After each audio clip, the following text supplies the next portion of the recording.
IFRS 9, Exposure at Default EAD Basics. Welcome to Lecture 7 of the IFRS 9 crash course.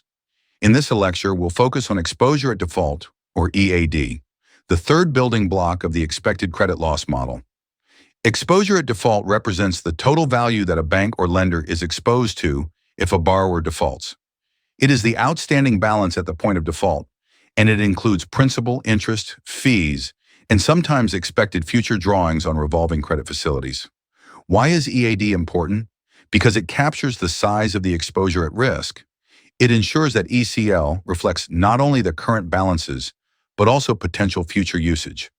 This is especially relevant for products like credit cards or credit lines, where borrowers may increase their usage before defaulting.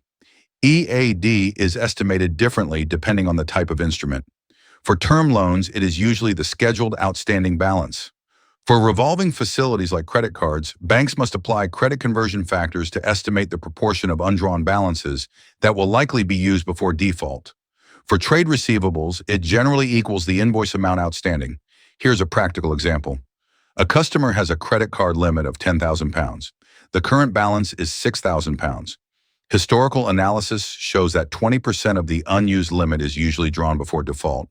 Therefore, the EAD is 6,000 plus 20% of 4,000, which equals £6,800.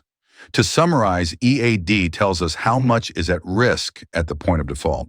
It is not just about the current balance, but also expected drawdowns, together with probability of default and loss.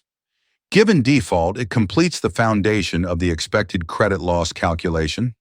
In the next lecture, we'll put all three components together and walk through the ECL formula step by step.